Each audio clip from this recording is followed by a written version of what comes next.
Hi, I'm Malcolm Porter, Public Policy Consultant for the Columbus Medical Association. This update is a mix of both policy and politics, as the Ohio General Assembly has now returned from its extended recess following the passage of the two-year state budget.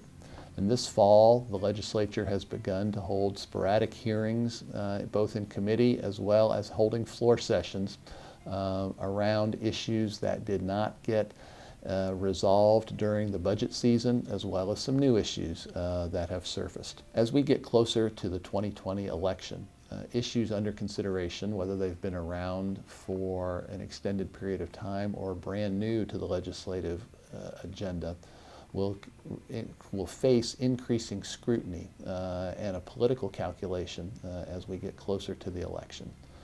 Sometimes this can be a frustrating thing for those of us who are focused on policy issues, particularly on important policy matters like health care.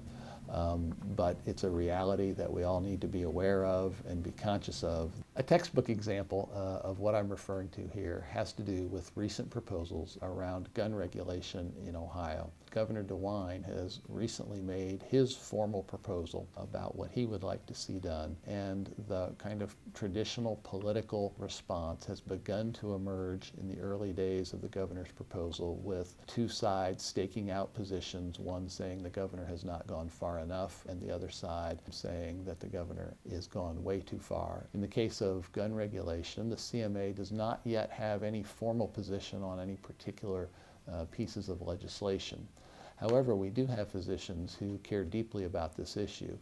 And for example, a CMA board member and Ohio State physician, Dr. Mehran Mostafavafar. As a gun owner himself, Dr. Mostafavafar has a rather unique perspective on the potential for future gun regulation in Ohio. He's done considerable work on reviewing the academic literature around the research that's been done and effectiveness of particular forms of gun regulation. And he was interested to share the results of his research with the members of the Ohio General Assembly. So using Dr. Mostafavafar's content, we were able to help him communicate to all 132 members about some information that he believes would be good basis for creation of public policy in whatever path the legislature decides to go down on the issue of gun regulation.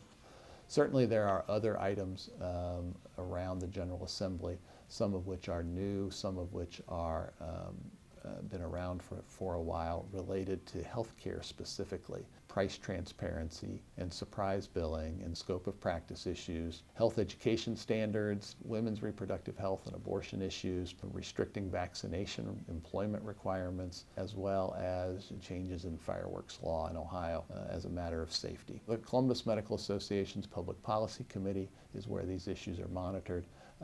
And anyone desiring more detailed information on any of those topics or anything else in the healthcare field, feel free to contact me. Separately but related, our Public Policy Committee is working with the CMA's Board of Trustees around some issues that the board is discussing for potential future areas of focus for the organization. The first would be vaping. The second is access for mental health care. Third are issues related to women's health. Fourth would be addiction. And the fifth is the role of science and perhaps trying to combat the attack, if you will, that science is under in any number of public policy issues as a basis for and foundation for policy. A few final comments that are in the world of politics.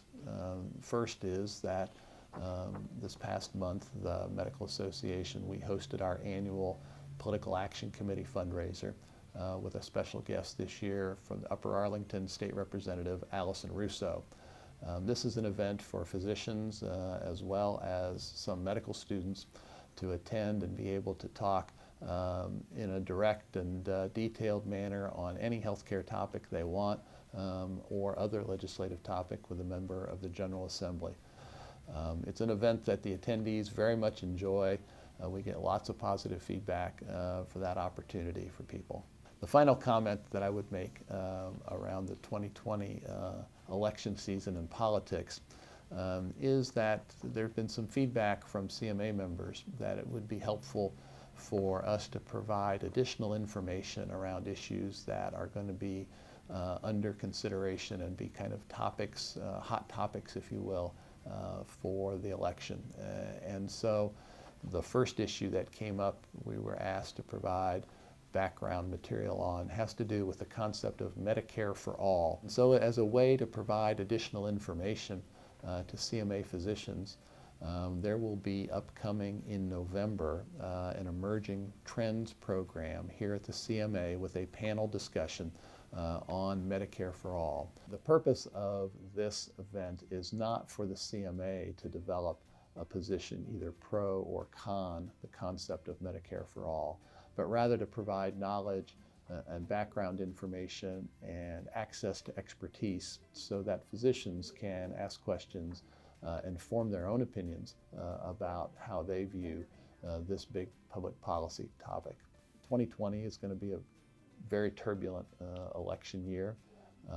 If any CMA member has ideas around topics that you think would be helpful for us to provide additional information, please feel free to contact us and let us know your thoughts on that. The Public Policy Committee is very interested to be as supportive as we can be in such challenging political times to our members to provide the best information possible for members to make their own political choices.